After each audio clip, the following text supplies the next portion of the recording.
नमस्कार शेतकरी मित्रांनो, कृषी कल्याण YouTube चॅनल मध्ये सर्व शेतकरी बांधवांचं हार्दिक स्वागत। तर शेतकरी मित्रांनो, आपण या व्हिडिओच्या माध्यमातून नमो शेतकरी महासन्मान निधी योजनेच्या पुढील म्हणजेच 5व्या हप्त्यासंदर्भात एक महत्त्वाचं आणि डिटेल मध्ये अपडेट घेण्याचा प्रयत्न करणार आहोत। 21 काही दिवसापूर्वीच म्हणजेच 21 ऑगस्ट 2024 रोजी नमो शेतकरी महासन्मान निधी योजनेचा चौथा हप्ता राज्यातील 90 लाखापेक्षा जास्त शेतकरी बांधवांच्या खात्यामध्ये जमा झाला आणि आता 5व्या हप्त्याची सुद्धा जे काही दिवस आहेत ते जो काही कालावधी आहे, पिरियड आहे, तो आता सुरू झालेला आहे। आणि आता विधानसभेच्या निवडणुकीची आचारसंहिता कोणत्याही क्षणी लागू शकते, त्यामुळे विधानसभा निवडणुकीच्या आचारसंहितेपूर्वी राज्य शासनाला नमो शेतकरी महासन्मान निधी योजनेचा 5वा सुद्धा हप्ता देणं आहे। तर शेतकरी मित्रांनो, आपण या व्हिडिओच्या माध्यमातून नमो शेतकरी महासन्मान निधी योजनेचा पुढचा म्हणजे 5वा हप्ता कोणत्या तारखेला येणार, यासाठी शेतकऱ्यांना कोणती कामं करायची आहेत, कारण की मित्रांनो चौथा हप्ता भरपूर शेतकरी बांधवांच्या खात्यामध्ये जमा झाला नाही। कारण की शेतकरी बांधवांनो, मी तुम्हाला भरपूर वेळोवेळी व्हिडिओ टाकत होतो, परंतु तुम्ही जे ती कामं करायची होती ती केली नाही, त्यामुळे तुमच्या खात्यामध्ये तो हप्ता जमा झाला नाही।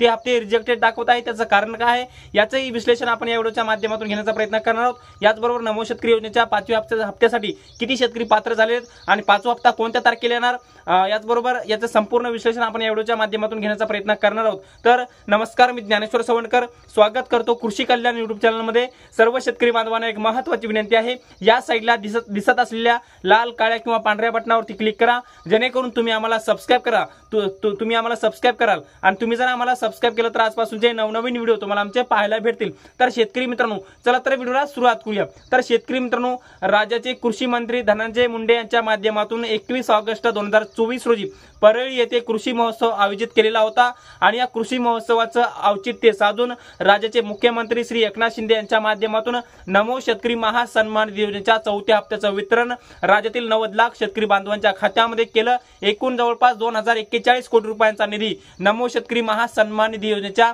चौथ्या हप्त्याकरिता वापरण्यात आला, परंतु बहुतांश शेतकरी बांधवांना चौथ्या हप्त्याचं वितरण झालं नाही। त्याचं कारण सुद्धा एक महत्त्वाचं आहे, मी तुम्हाला सांगितलं सुद्धा होतं।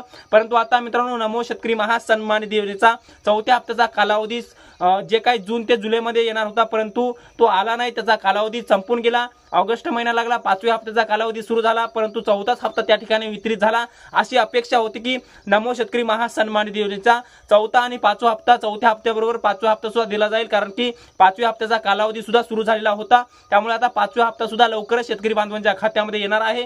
तो कोणत्या तारखेला येणार आहे तो व्हिडिओच्या शेवटी सांगणारच आहे। परंतु मित्रांनो, 5वा हप्ता मिळवण्याकरिता याचबरोबर तुम्हाला काय कामं करायची ती सर्वप्रथम माहिती मी तुम्हाला या व्हिडिओच्या माध्यमातून सांगण्याचा प्रयत्न करणार आहे। सर्वप्रथम मित्रांनो, तुम्हाला pmkisan.government.in या साईटवर जायचं आहे। या ठिकाणी तुम्ही बारकाईने लक्ष द्या, निरीक्षण करून माझं ऐका, कारण की हे जर तुम्ही कामं नाही केले तर तुम्ही नमो शेतकरी योजनेसाठी पात्र होणार नाहीत। इथून पुढचे हप्ते कधीही तुम्हाला लवकर येणार नाहीत। त्यामुळे माझं सांगणं काम आहे, तुमचं करणं काम आहे। त्यामुळे शेतकरी मित्रांनो, याच्यामध्ये सर्वप्रथम pmkisan.government.in या साईटवर जायचं आहे। त्या ठिकाणी तुमचं आधार नंबर, कॅप्चा कोड भरून तुमचा आधार नंबरवर आधार किंवा मोबाईल नंबरवर OTP येईल, ते OTP टाकून तुम्हाला व्हेरीफाय करायचं आहे आणि ते व्हेरीफाय केल्याच्या नंतर तुम्हाला जे काही तुमचं स्टेटस दिसेल, म्हणजे तुमचं इलिजिबिलिटी स्टेटस, त्या ठिकाणी क्लिक करायचं आहे। त्या ठिकाणी क्लिक केल्यानंतर असे तुम्हाला 3 कॉलम दिसतील, त्याच्यामध्ये पहिला, दुसरा आणि तिसरा, ते 3 कॉलम खूप अत्यंत महत्त्वाचे आहेत। त्या 3 कॉलम मध्ये पहिलं लँड रेकॉर्ड म्हणजे लँड सीडिंग म्हणजे जमीन नावावर आहे किंवा नाही। आता काही शेतकऱ्यांचा प्रॉब्लेम काय झालाय की जमीन नावावर असून सुद्धा लँड सीडिंगचा नो प्रॉब्लेम दाखवत आहे, आणि तसे जर प्रॉब्लेम वाले शेतकरी असतील तर त्या शेतकऱ्यांना लवकरात लवकर तुमचं तहसील कार्यालय, तुमचं कृषी अधिकारी कार्यालय, याचबरोबर तुमचे तलाठी असतील, तुमचे ग्रामसेवक असतील, यांच्याकडे भेट देऊन तुमचा सातबारा होल्डिंग देऊन तुमचा लँड सीडिंगचा, लँड रेकॉर्डचा प्रॉब्लेम नो जिथं आहे ते तिथं येस करणे अत्यंत महत्त्वाचं आहे। आणि ते दुरुस्त केल्याशिवाय तुमच्या खात्यामध्ये नमो शेतकरी योजनेचा पुढील म्हणजेच 5वा हप्ता येणार नाही। याचबरोबर मित्रांनो, पुढचा महत्त्वाचा प्रॉब्लेम म्हणजे EKYC। अद्यापर्यंत भरपूर शेतकऱ्यांची EKYC बाकी आहे। काही शेतकऱ्यांची EKYC करून देखील त्यांचं EKYC नो दाखवत आहे, त्यामुळे त्यांना EKYC करणे अत्यंत महत्त्वाचं आहे। त्यामुळे पहिल्यांदा EKYC जर व्यवस्थित झालेली नसेल किंवा केली गेलेली नसेल तर लवकरात लवकर तुमची PM किसानची EKYC करून घेणे बंधनकारक आहे।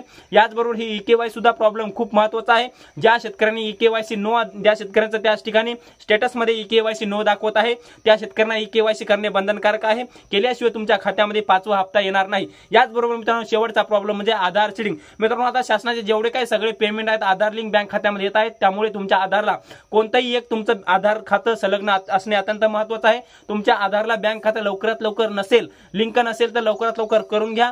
केलं तर तुमचा फायदा, नाही केलं तर तुमचं नुकसान या ठिकाणी मी तुम्हाला सांगत आहे। याचबरोबर मित्रांनो, हे तिन्ही जर प्रॉब्लेम तुमचे नो असतील तर लवकरात लवकर यस करून घ्या, आणि जर तिन्ही तुमचे प्रॉब्लेम्स यस असतील, तिन्ही जर तुमचं जे काही हे सीडिंग यस असतील तर तुम्हाला कुठेही जायची गरज नाही, तुम्ही नमो शेतकरी योजनेच्या हप्त्यासाठी पात्र झाले आहात। फक्त चेक करा एकदा, ही माझी तुम्हाला नम्र विनंती। कारण की मित्रांनो, नमो शेतकरी योजनेच्या 4थ्या हप्त्यापासून बरेचसे शेतकरी वंचित झालेत। वरून तिकडून शासनाच्या माध्यमातून हप्ता ट्रान्सफर झालेला आहे, परंतु तुमच्या खात्यामध्ये जमा झाला नाही, रिजेक्टेड दाखवत आहे, परंतु रिजेक्टेड ते बँक टेक्निकल एरर येत आहे तुमच्या बँकेला, त्यामुळे तुमचं रिजेक्टेड दाखवत आहे, परंतु ते लवकरच प्रॉब्लेम तुमचं सोल्युशन होईल। अशा प्रकारे मी तुम्हाला सांगण्याचा प्रयत्न करणार आहे। आता मित्रांनो, विचार करूयात की नमो शेतकरी महासन्मान निधी योजनेचा 5वा हप्ता कधी येणार, कोणत्या तारखेला येणार, याचा विश्लेषण मी तुम्हाला पुढच्या 2 मिनिटाच्या माध्यमातून सांगण्याचा प्रयत्न करणार आहे। तर शेतकरी मित्रांनो, आता नमो शेतकरी योजनेच्या 5व्या हप्त्याचा कालावधी सुरू झालेला आहे। ऑगस्ट महिन्यापासून नमो शेतकरी योजनेचा 5व्या हप्त्याचा कालावधी सुरू झालेला आहे। आता नुकताच 4था हप्ता शासनाने दिलेला आहे। 4था हप्ता जून ते जुलै महिन्यामध्ये द्यायला पाहिजे होता, परंतु शासनाने तशी तयारी दाखवली नाही, तशी तयारी दर्शवली नाही। परंतु मित्रांनो, आता नमो शेतकरी महासन्मान निधी योजनेचा 5व्या हप्त्याचा कालावधी या ऑगस्ट महिन्यापासून म्हणजे 1 ऑगस्ट पासून सुरू झालेला आहे। परंतु आता पुढे हे हप्ता देण्याकरता शासनाला देता येणार नाही, कारण की विधानसभा निवडणुकीची आचारसंहिता लागल्यावर कोणतेही शासनाचं काम किंवा शासनाचे पैसे कोणाच्याही खात्यावर जमा करण्याचं असं जे काही माहिती दर्शवली नाही। त्यामुळे विधानसभा निवडणुकीच्या आचारसंहितेपूर्वी नमो शेतकरी महासन्मान निधी योजनेच्या 5व्या हप्त्याचं वितरण राज्य शासनाच्या माध्यमातून करण्यात येणार असल्याचं माहिती देण्यात आली आहे। जर हा निधी आता लवकरच, म्हणजे या महिन्यात तर काय पैसे येणार नाही, परंतु पुढच्या सप्टेंबर महिन्यामध्ये 100% नमो शेतकरी महासन्मान निधी योजनेच्या 5व्या हप्त्याचं वितरण होणार आहे। म्हणजेच पीएम किसान योजनेच्या 18व्या हप्त्याबरोबर नमो शेतकरी महासन्मान निधी योजनेच्या 5व्या हप्त्याचे पैसे राज्यातील लाखो शेतकरी बांधवांच्या खात्यामध्ये जमा केले जाणार असल्याची माहिती देण्यात आलेली आहे। कारण की विधानसभा निवडणुकीची आचारसंहिता कोणत्याही क्षणी लागू शकते, त्यामुळे आचारसंहिता पाहून राज्य शासनाच्या माध्यमातून हा निर्णय घेतला जाणार आहे।